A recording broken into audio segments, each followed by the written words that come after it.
Ce 14 octobre, c'est le triste anniversaire du drame qui a coûté la vie à Lola, cette jeune fille de 12 ans, enlevée, violée, tuée, torturée, le tout par une ressortissante algérienne clandestine sous le coup d'une obligation de quitter le territoire français non appliquée. Ce visage, c'est celui de l'innocence. C'est un symbole de cette spirale infernale dans laquelle la France et l'Europe sont en train de sombrer. Ce visage, il hante les esprits de tous ceux qui ont encore un cœur et un cerveau en état de marche. Vous avez pu voir cette photo partout. Vous avez également pu voir ce magnifique dessin qui retranscrit parfaitement cette innocence de Lola, ce dessin de Laurel qui est vraiment magnifique. Et eh bien, il faut le savoir, pendant un temps, personne n'a parlé de Lola. L'affaire est longtemps restée au rang de fait divers, mais grâce à la mobilisation de nombreuses personnes sur les réseaux sociaux, eh bien, l'affaire a éclaté au grand jour. Et l'émoi était général, notamment à droite, évidemment, puisque à gauche, il fallait surtout pas faire de lien avec l'immigration, fallait pas d'amalgame, vous ne céderez pas à la haine, etc., etc. Mais à droite, il s'est passé quelque chose d'assez extraordinaire, je trouve. En tout cas, il y a eu un bouillonnement, un énervement général qui était palpable. Et c'était pour moi un tournant, cette affaire-là, comme pour beaucoup de monde d'ailleurs, face à l'horreur de la situation, mais aussi parce qu'on sentait que quelque chose se passait au sein de notre famille politique. Et c'est pour ça d'ailleurs que j'avais réalisé une émission Nouvelle Vague spéciale dédiée à cette question. C'était le 58e numéro qui est toujours disponible sur cette chaîne. Et cette émission, elle a permis de réunir beaucoup de personnalités de droite. Je suis assez fier de ça, honnêtement, de voir cette union qui a été réalisée. Une émission de 2 heures avec donc Thaïs Descuffon, Laurent Berton, Hermine, Pascal-Emmanuel Gaubry, Damien Rieu, Cécile Cheffen, Daniel Conversano, Cro-Blanc, moi-même qui est ici, Alice Cordier, Léonard. Donc il y avait énormément de monde réuni. Et ce qui était intéressant, c'est que tout le monde était bien sûr choqué, scandalisé par le drame, mais il y avait également une très grande colère générale et une détermination assez folle qui perdure toujours aujourd'hui, et c'est là où c'est très intéressant. Dans cette émission, on a soulevé avec tout le monde beaucoup de points essentiels. On peut revenir rapidement dessus avec Thaïs et Laurent.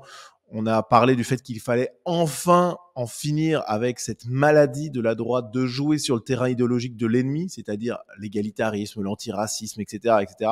Ça, il fallait arrêter. Donc ça, c'est une très bonne chose. On a rappelé aussi avec Laurent Berton que nous étions très gentils dans cette histoire parce qu'on demandait juste, dans un premier temps en tout cas, que les OQTF soient respectés. Juste ça, ce qui est la base absolue, mais même ça, les gauchistes nous empêchent de le faire. Franchement, c'est à se taper la tête contre les murs. Il n'y a pas un autre pays dans le monde qui fait ça. Et je parle même pas des pays d'Afrique subsaharienne ou du Maghreb, dont les ressortissants nous font régulièrement des leçons incroyables, qui eux traitent les migrants avec 10 000 fois moins d'humanité que nous. Bref, on a parlé de tout ça dans cette émission et l'une de ses conclusions, c'était qu'il y avait une réaction générale qui changeait de d'habitude. Ce drame abominable a réveillé beaucoup de Français et a galvanisé beaucoup de gens de droite qui n'en pouvaient plus du gauchisme. Alors au-delà de cette émission, il y a eu des hommages qui ont été rendus, il y a eu une manifestation qui a eu lieu à Place d'Enfer Rochereau, c'était sous la pluie.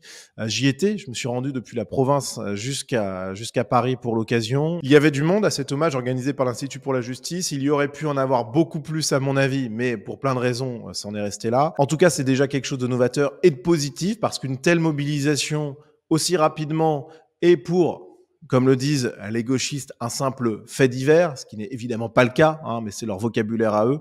Je pense que c'est du jamais vu. En tout cas, ça n'a pas été le cas depuis très longtemps. Donc déjà, c'était très positif, malgré le fait qu'il y aurait pu y avoir un petit peu plus d'affluence. Mais en tout cas, c'était déjà une première étape. Ensuite, il y a eu une marche d'hommage où je me suis rendu également, voilà, où j'en parle. Cette marche était solennelle et pleine d'émotions, à la hauteur du drame, malgré l'inévitable discours politiquement correct. C'est effectivement le cas. Il y a eu un gros discours politiquement correct de la part de la famille. Est-ce qu'on peut leur en vouloir ou pas? Évidemment que non, déjà, premièrement, pour plein de raisons que j'explique ici dans cette vidéo, Marche pour Lola, émotion et manipulation, point d'interrogation, qui explique un peu tout ça. Chose qui m'a un petit peu dérangé quand même, c'était la marche d'hommage organisée par la famille. Alors la famille avait demandé explicitement qu'il n'y ait pas de politiciens, c'est-à-dire d'hommes politiques avec une écharpe, etc. Mais c'était ouvert à tout le monde. Et là encore, je me suis rendu depuis la province parce que cette histoire, elle m'a touché profondément. Et alors, j'ai rencontré plusieurs personnes, des abonnés Sunrise d'ailleurs, mais presque aucune figure de droite. Il y avait seulement Alice Cordier qui était présente de manière anonyme, que j'ai même pas eu l'occasion de voir, mais qui était présente. Mais sinon, personne, voilà. Et j'ai trouvé ça un peu dommage, honnêtement, parce que déjà, rendre hommage à cette petite, c'est tout à fait logique.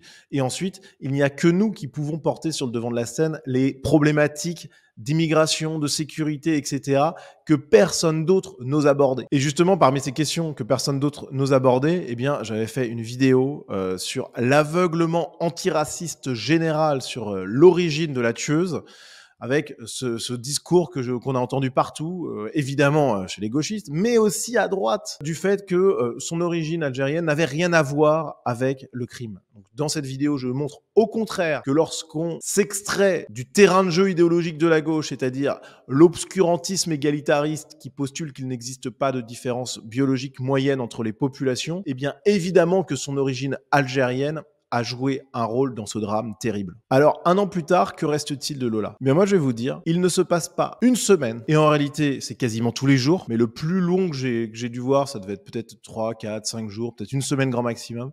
Il ne se passe pas une semaine, au pire, sans que je ne voie des références à Lola autour de moi, dans le monde militant, etc. Des portraits, sa photo, des textes, des dessins, etc. Lola est devenue un symbole. Son calvaire terrible, son jeune âge, son innocence, le fait que sa tueuse soit une clandestine algérienne sous obligation de quitter le territoire français, tous ces éléments ont fait de Lola un symbole. Alors sur l'enquête à proprement parler, eh bien, on en est non pas au point mort, mais on est quand même pas très avancé. Alors tous les éléments sont connus, mais presque rien n'est public. C'est-à-dire que tous les détails sur le calvaire qu'elle a subi, on a grossièrement les éléments quand même, hein, mais on ne sait pas tout exactement.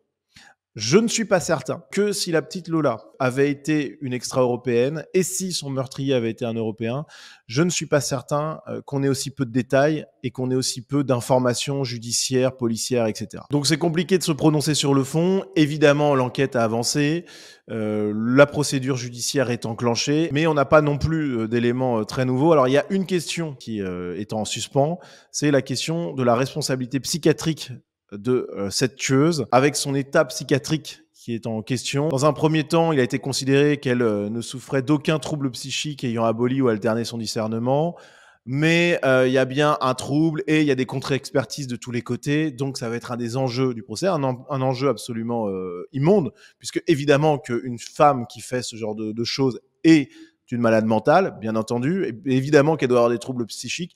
Est-ce que ça doit l'empêcher de répondre de son acte et d'être envoyée en prison jusqu'à la fin de ses jours? Évidemment que non.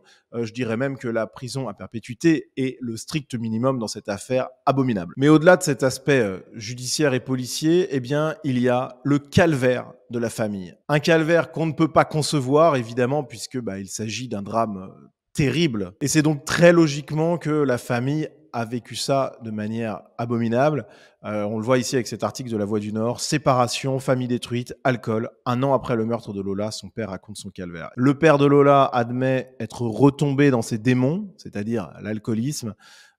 Il s'est séparé de la mère de Lola. Le drame a ravagé la famille. Bref, Dabia, cette clandestine algérienne sous obligation de quitter le territoire français, n'a pas fait que tuer d'une manière abominable Lola, elle a également détruit une famille. Et ce qui est incroyable dans cette histoire également, concernant la réaction de la famille, souvenez-vous, j'avais évoqué dans mon compte rendu, mon analyse de la marche d'hommage à Lola à laquelle je m'étais rendu, j'avais évoqué le fait que les parents avaient lu une lettre dans laquelle ils remerciaient Darmanin, Macron, l'État et compagnie, et ils tenaient un discours qui était lénifiant au possible. Alors attention, la lettre avait été écrite ou coécrite par un ami de la famille qui était en réalité un militant de gauche, ok. Et puis c'était quand même un drame qui était encore extrêmement récent à l'époque.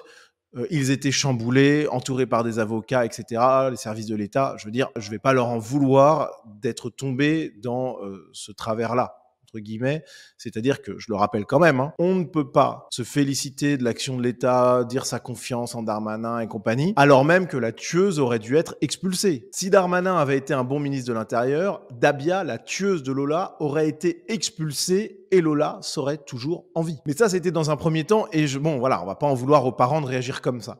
Par contre, ce qui est incroyable, c'est que même un an après, eh bien, il n'y a pas de leçon politique qui a été tirée de ce drame, malheureusement, par la famille. Quand le père s'exprime, à ma connaissance, c'est pas du tout sur les questions de responsabilité politique. On a l'un des frères de Lola qui a publié une lettre diffusée par Le Figaro, une petite lettre dans laquelle il s'adresse à sa sœur pour lui dire des mots d'amour, voilà.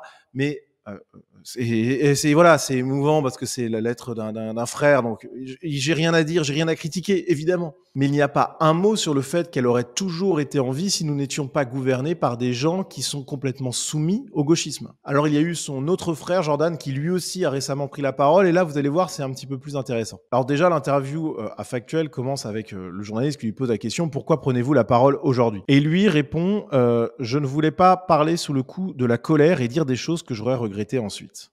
Regardez le conditionnement que les Français subissent. On a quelqu'un qui a perdu sa sœur dans des conditions abominables, avec une défaillance de l'État extraordinairement grave. Et malgré tout, le poids du conditionnement gauchiste inconscient, parce que c'est sûrement pas un gauchiste de base, mais cette espèce d'environnement gauchiste dans lequel malheureusement les Français baignent, et ben, ce conditionnement, il était tellement fort qu'il s'est dit non, faut pas que je parle sous le coup de la colère, c'est pas bien, la colère, mauvaise conseillère, vous n'aurez pas ma haine, vite une bougie, etc. C'est ça le réflexe des Français. Je dis pas ça pour critiquer ni Jordan, ni quiconque, mais c'est juste horrible de voir que la première réaction, c'est celle d'occulter cette saine colère, qui est parfois mauvaise conseillère, ok, mais qui est aussi la preuve d'une vitalité et qui permet d'agir pour éviter que les drames ne se reproduisent ensuite. Donc c'est quand même incroyable d'avoir cette première réaction. Donc il poursuit l'entretien, on apprend que effectivement la famille est décimée par cet acte abominable. Il rappelle qu'il est totalement apolitique. Alors il condamne pas du tout la récupération politique,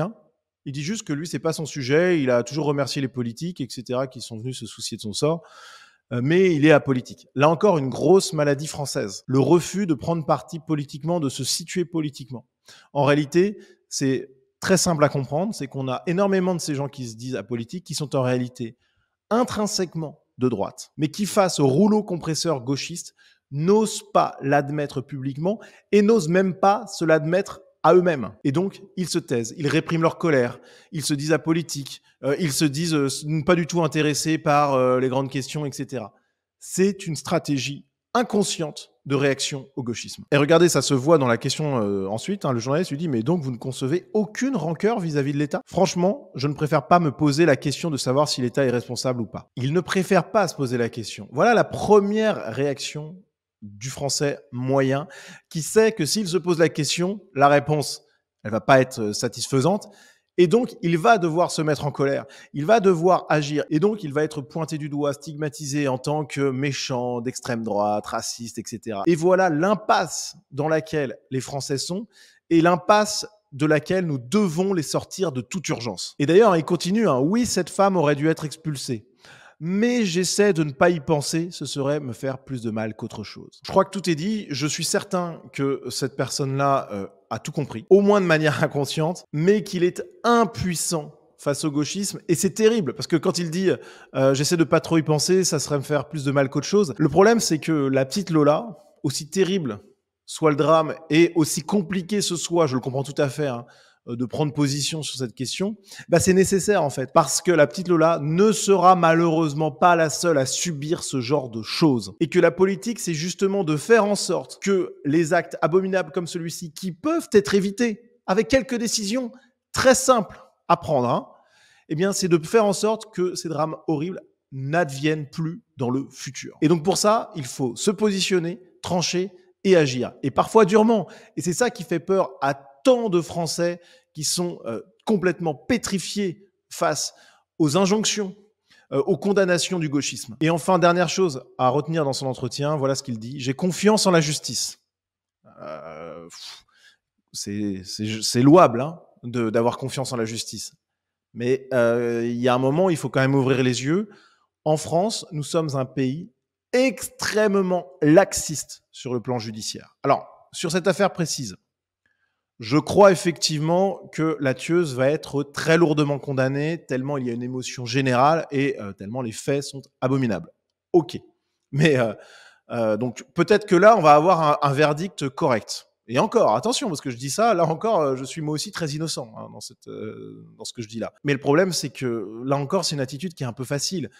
J'ai confiance à la justice, moi j'aurais répondu à sa place. Je pense que l'affaire est si abominable que les juges vont être sévères, mais j'ai beaucoup de craintes parce que nous sommes dans un pays extrêmement laxiste. Voilà ce qu'il aurait peut-être pu dire, enfin voilà, je donne pas de leçons, mais ça aurait été plus juste, je pense.